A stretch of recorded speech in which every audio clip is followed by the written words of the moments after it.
இன்னைக்கு நம்ம பார்க்கக்கூடிய தலைப்பு என்ன அப்படின்னு பார்த்தீங்கன்னா, வெண்பூசணிக்காய் அப்படின்னு சொல்லக்கூடிய ஆஷ்கார்ட். வெண்பூசணி, சாம்பல் பூசணி, தடியங்காய், இப்படி பல பெயர்களில் இந்த காய் அழைக்கப்படுது. நம்மில் பலரும் இது பூஜைக்காக பயன்படுத்தக்கூடிய ஒரு காய் அப்படின்னு மட்டும் நினைச்சிட்டு இருக்கிறோம். இதில் இருக்கக்கூடிய நியூட்ரிஷனல் பெனிஃபிட்ஸ் தெரிஞ்சால் இதை நம்ம உணவுகளில் தாராளமாக அதிகமாக சேர்த்துப்போம்.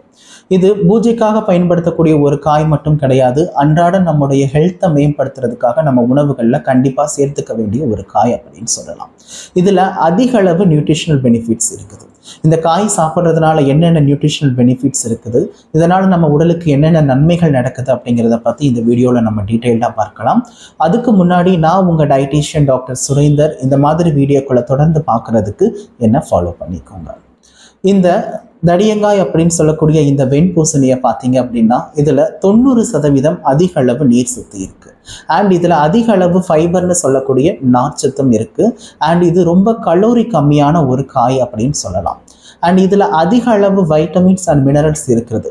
Calcium, potassium, phosphorus, magnesium, iron, folic acid, riboflavin, niacin, vitamin C, இந்த மாதிரி பல சத்துக்களினுடைய மூலாதாரமாக இந்த காய் இருக்குது அப்படின்னு சொல்லலாம். இது சீனர்களினுடைய பாரம்பரிய ஆயுர்வேத மருத்துவத்தில் அதிகமாக பயன்படுத்தக்கூடிய ஒரு காய் அப்படின்னு சொல்லலாம். இதுக்கு பல நோய்களை எதிர்க்கக்கூடிய தன்மை இருக்குது. அதிகப்படியான வயிற்றுப்புண், அல்சர் ப்ராப்ளம்னால அவதிப்படுறவங்க தங்களுடைய உணவுகளில் அடிக்கடி இந்த வெண்பூசணிக்காவை சேர்த்துட்டு வரும்போது நல்ல ரிலீஃப் இருக்கும். அண்ட் இதில் இயற்கையாகவே அதிக அளவு ஆன்டி பாக்டீரியல் பண்புகள் இருக்கிறதுனால இது உங்களுடைய கட் ஹெல்த்தை இம்ப்ரூவ் பண்ணுறதுக்கு, குறிப்பாக உங்களுடைய வயிறு மற்றும் குடல் பகுதிகளில் இருக்கக்கூடிய கெட்ட பாக்டீரியாக்களை அழித்து உங்கள் கட் ஹெல்த்தை இம்ப்ரூவ் பண்ணுறதுக்கு ரொம்ப யூஸ்ஃபுல்லாக இருக்கும்.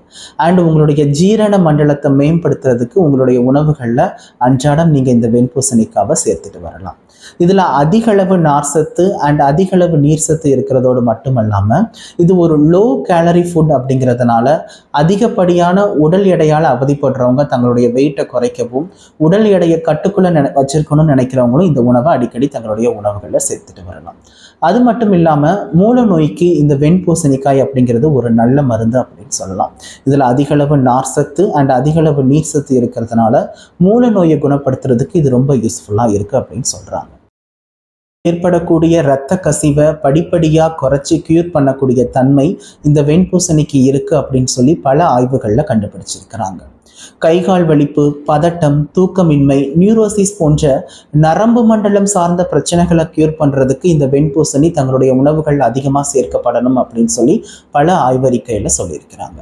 அண்ட் 2005 த ஜேர்னல் ஆஃப் எத்னோபார்மகாலஜி வெளியிட்ட அறிக்கையின்படி இரத்த குழாய் கட்டிகளை எதிர்க்கும் தன்மை இந்த வெண்பூசணிக்கு இருக்குது அப்படின்னு சொல்லி கண்டுபிடிச்சிருக்கிறாங்க. குறிப்பாக புற்றுநோய் கட்டிகளை எதிர்த்து போராடக்கூடிய தன்மை இந்த வெண்பூசணிக்கு அதிகமாக இருக்குது அப்படின்னும், பெண்களுக்கு ஏற்படக்கூடிய மார்பக புற்றுநோய் வராமல் தடுப்பதற்கு இந்த வெண்பூசணிக்காயை தங்களுடைய உணவுகளில் அதிகமாக சேர்க்கணும் அப்படின்னு சொல்லி இந்த ஜேர்னல் சொல்லுது. இந்த சைக்கலாஜிக்கல் ப்ராப்ளமில் அதிகமாக அவதிப்பட்டு இருக்கிறவங்க இந்த வெண்பூசணிக்காயை தங்களுடைய உணவுகளில் நீங்கள் அதிகமாக சேர்த்துக்கலாம். அண்ட் வளர்கிற குழந்தைகளுக்கு அந்த நோய் எதிர்ப்பு சக்தியை இம்ப்ரூவ் பண்ணுறதுக்கு தினசரி அவங்களுடைய உணவுகளில் இந்த வெண்பூசணிக்காயை சேர்த்துக்கிறது நல்லது. அண்ட் இதை யாரெல்லாம் எடுத்துக்கக்கூடாது அப்படின்னு பார்த்தீங்கன்னா, அதிகப்படியான காய்ச்சல், அதிகமாக ஆஸ்துமா, சைனஸ் பிரச்சனை இருக்கிறவங்க இந்த வெண்பூசணிக்காய் எடுத்துக்கிறத குறைச்சிக்கிறது நல்லது. இவ்வளோ ஹெல்த் பெனிஃபிட்ஸ் இருக்கக்கூடிய இந்த வெண்பூசணிக்காவை இனியும் உங்கள் உணவுகளில் அதிகமாக சேர்த்துக்கோங்க. இன்றைக்கி இந்த வீடியோ உங்களுக்கு பயனுள்ளதாக இருக்கும் அப்படின்னு நம்புகிறேன். அடுத்த ஒரு வீடியோவில் பார்க்கலாம். நன்றி.